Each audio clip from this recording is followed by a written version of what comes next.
لوگ ہیں جو ان دھمکیوں کا سامنا کرتے رہے ہیں، ایون گالیاں تک دی گئی ہیں کچھ لوگوں کو. میں پھر آپ کو کہہ رہا ہوں کہ 7-8 لوگوں کو گالیاں تک دی گئی ہیں، اور وہ لوگ موجود ہیں سارے کے سارے. ایک ہمارا دوست شہید ہو گیا صرف. یہ معاملہ شروع ہوتا ہے اس ادارے کے ایک حصے سے. وہاں سے پہلے دھمکیاں اور گالیاں دی جاتی ہیں، اور ہمیں زبردستی اس لڑائی میں دھکیل دیا جاتا ہے اور ہمیں دیوار کے ساتھ لگا دیا جاتا ہے. تو ہم یہ کہہ رہے تھے کہ ہمیں بولنے کی اجازت دی جائے. ہمارا کسی پولیٹیکل پارٹی سے کوئی ایفیلیشن تو تھا نہیں، لیکن ہم یہ کہتے تھے کہ ہمیں صحیح اور غلط بتانے کی اجازت دی جائے، ہمیں اپنی رائے دینے کی اجازت ہونی چاہیے. ہم دوسرے پروگرام میں جا کے تجزیہ دیتے ہیں اور اپنے پروگرام میں لوگوں کی رائے لیتے ہیں. یہ ہمارا سادہ سادہ کام ہے.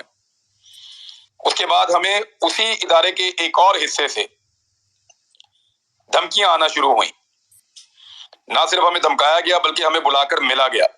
ہم سب سے علیحدہ ملاقاتیں کی گئیں اور بہت ساری ملاقاتیں ہوئیں. اور جب ہمارے سوالوں کے جواب ہمیں نہیں ملے، ہم آپس میں سب لوگ بات کرتے رہے ہیں.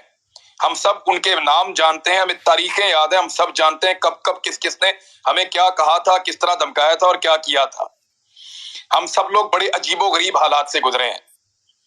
صابر شاکر صاحب نے اس کو سب سے پہلے پریمپٹ کر لیا تھا، وہ پاکستان سے چلے گئے کیونکہ ان کو آئیڈیا تھا کہ آنے والے وقت میں اس رجیم چینج آپریشن کے بعد کیا ہونے والا ہے. صابر بھائی نے مشورہ بھی دیا تھا کہ یہ وقت عقل مندی سے کام کرنے کا ہے، آپ لوگ پاکستان میں نہ رکیں.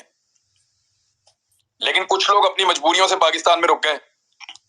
ہم میں زیادہ لوگ ایسے نہیں ہیں جو سوشل میڈیا کے اوپر کام کرتے ہوں.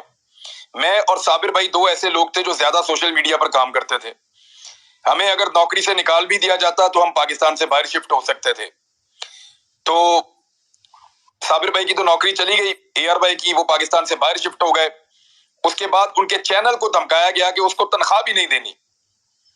صابر بھائی کو یہ دھمکی بھی دی گئی کہ ہم آپ کو جہاز میں سے اٹھوا لیں گے. اور اس کے باوجود وہ پاکستان سے باہر جب چلے گئے تو انہوں نے اپنی جو حق بات ہے، جو ان کو ٹھیک لگتی تھی، وہ کہتے رہے. جو پاکستان میں لوگ موجود تھے ان سب کو کیا کیا دھمکیاں دی گئیں، کتنا ان کو ٹریپ کیا گیا. ایون ان کے کاروبار، ان کی فیملیز، ان کا تمام نظام، اس کو ڈسٹرب کر دیا گیا. ایک ایک آفیسر کو ایک ایک بندے کے اوپر لگایا گیا. اس کے لیے زمین تنگ کر دی گئی. کسی کے گھر ڈرونز آ رہے ہیں، کہیں پہ میرے تو گھر کی بیک سائڈ پہ لا کر انہوں نے بندہ مار دیا ایک رات کو. ایکسٹریم قسم کی حرکت کی. یہ سارے ظلم ہوتے رہے ہمارے اوپر. لیکن ہم یہ سوچتے رہے ہمیشہ کہ ایک وقت آئے گا کہ یہ ایک ٹیکٹسز ہیں، بس ٹھیک ہے، یہ ہمیں پریشان کر رہے ہیں، FIR دے رہے ہیں، یہ معاملہ ختم ہو جائے گا. ہمارے لیے یہ لڑائی اتنی رہ گئی کہ جب یہ رجیم چینج آپریشن ریورس ہو جائے گا اور جب پاکستان کی اسٹیبلشمنٹ میں ایک بڑی تعیناتی کے بعد تبدیلی آئے گی تو ہمارا بھی یہ ہوگا کہ چلیں ٹھیک ہے، جن لوگوں نے کیا وہ بھی چلے گئے اور ہم لوگوں نے جو کیا وہ بھی ٹھیک ہو گیا. معاملہ کسی طرح ریزالو کی طرف جا رہا ہے. ہمیں لگتا تھا، ہم ایسے سوچنا شروع ہو گئے تھے چیزوں کو. میری ارشد بھائی سے بات ہوئی تو وہ بھی چاہتے تھے چیزیں حل ہو جائیں. ان کا بھی مقصد یہ تھا کہ پاکستان کو نقصان نہ ہو اور پاکستانیوں کے ساتھ جو دھوکہ کیا گیا ہے اس دھوکے کا ازالہ ہو جائے. ہم کسی لڑائی کو اینڈ تک مکمل لڑنا نہیں چاہتے تھے. ہم نے اس کو کوئی عزت بیزتی کا یا لڑائی کی کوئی وجہ نہیں بنایا ہوا تھا اس ساری صورتحال کو. صابر شاکر صاحب کو بھی پتا تھا کہ جب کبھی رجیم چینج کرنے والوں کا طاقت میں کمی ہوگی یا وہاں پہ تعیناتیاں تبدیل ہوں گی تو ہم بھی پاکستان آ جائیں گے اور پھر نئے لوگ اپنی غلطی کا ادراک کریں گے اور پاکستان آگے بڑھ جائے گا. لیکن اس سارے آگے بڑھنے میں ہم نے اپنا ایک آدمی کھو دیا. اب ہمیں بہت تکلیف ہوتی ہے. میں سیریسلی آپ کو بتا رہا ہوں، میرا صرف 8-9 مہینے کا تعلق ہے ارشد شریف سے، اس سے زیادہ نہیں ہے. اس 8-9 مہینے کے اندر پتہ نہیں اس آدمی نے کیا کیا. مجھے روز تکلیف ہوتی ہے. میں اپنی زندگی میں مجھے نہیں یاد کہ میں کبھی رویا ہوں، یعنی جب سے میں نے ہوش سنبھالا ہے. مجھے بڑا معیوب لگتا ہے. لیکن اس واقعے نے مجھے بیچ میں رلا بھی دیا. ایک دفعہ مجھے اتنی تکلیف ہوئی ہے. تو ارشد شریف بھائی نے اس لڑائی کو ایک اور لیول پہ لے گئے. وہ اپنی قربانی دینے کے بعد ہم یہ سارا کچھ بھولنے کو تیار تھے، لیکن ہمارا ایک آدمی شہید ہو گیا ہے، ہمارا خون بہ گیا ہے. اب ہمیں انصاف چاہیے. ہم انصاف مانگنے کی کوشش کر رہے ہیں، بڑے عرصے سے انصاف مانگنے کی کوشش کر رہے ہیں.